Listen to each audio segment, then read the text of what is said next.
the game's over, 22-17. Carson Wentz did a touchdown in garbage time.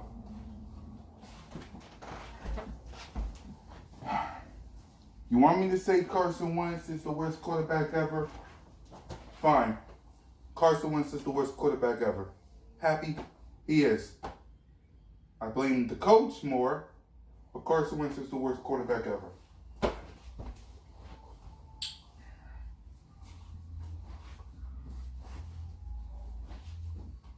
You too. But it would be nice if he has a coach that can help him, and an offense coordinator and a quarterback coach to coach him out of this slump. Apparently there is one, because Doug Peterson sucks.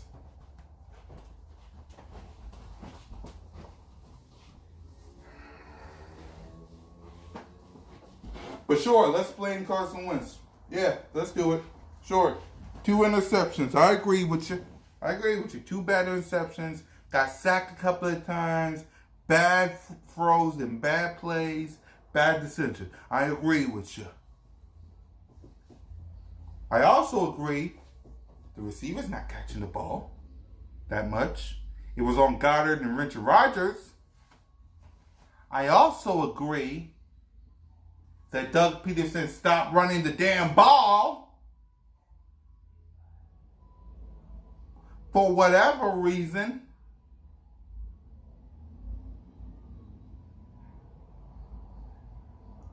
I mean,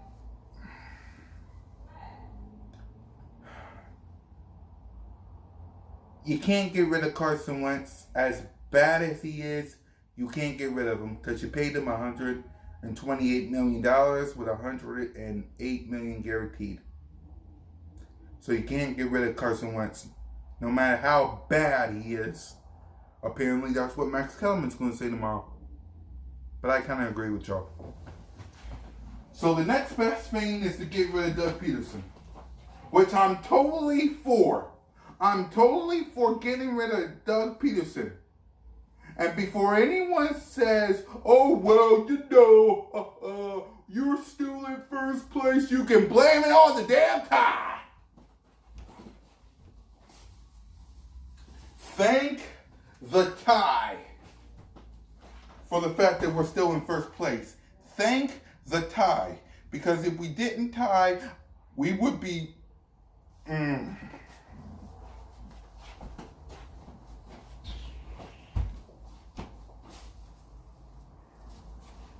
tie. Okay? Blame tie.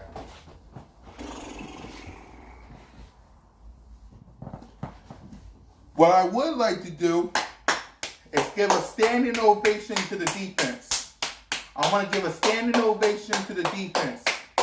I really do.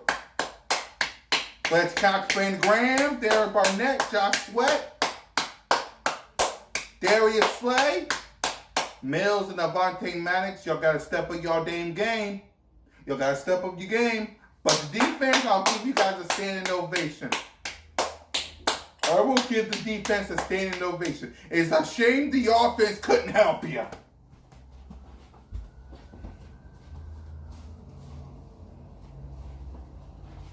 It's a shame you got a coach that can't coach, and you got the worst quarterback ever,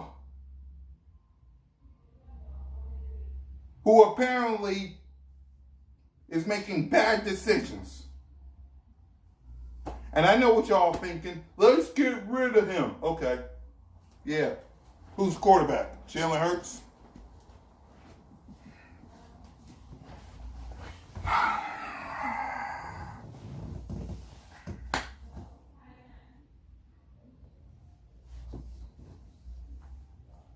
...2020 is the worst year ever. 2020 is the worst year to be an Eagles fan and watching football.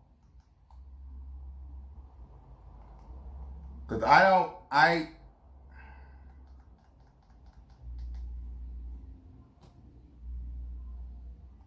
offense was completely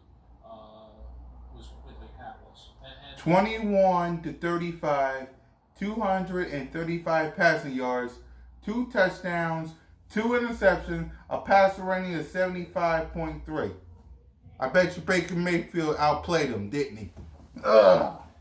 This team adopting a different strategy in this game, in that I thought they were going to come out in the first drive. Certainly ran the ball like crazy. They drove it right down the field, and then Sanders fumbles down inside the red zone, and you lose that opportunity. Yeah, I forgot about that part. Sanders fumbled. Was that if you really wanted to run the ball against this team, you could have. They could have had some success, but inevitably, Doug gets away from all that.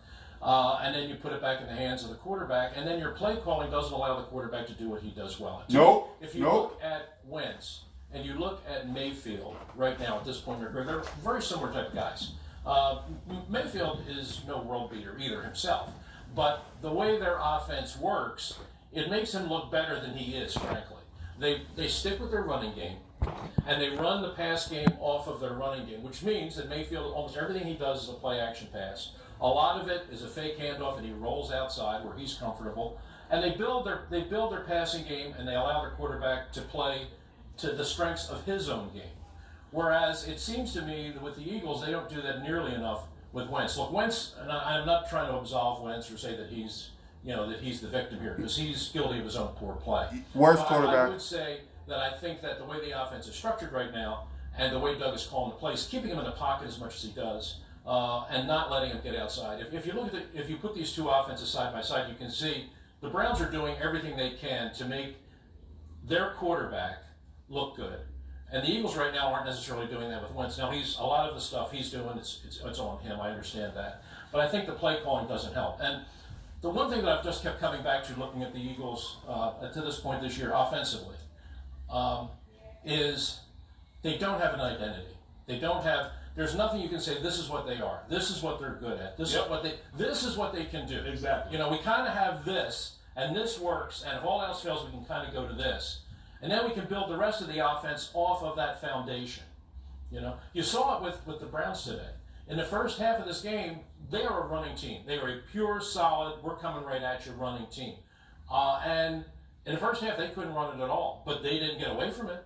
In the second half, they kept pounding it because they knew everything they were going to do in the passing game had to come off the run anyway. So that's their identity. And they're not a great team right now, but they know what they are. And they know what they have to do from week to week to try and stay in games and ultimately win games. The Eagles right now, here we are, Thanksgiving week, and the Eagles still haven't figured out what they are or even what they want to be. Exactly. Fly, Eagles, fly, y'all.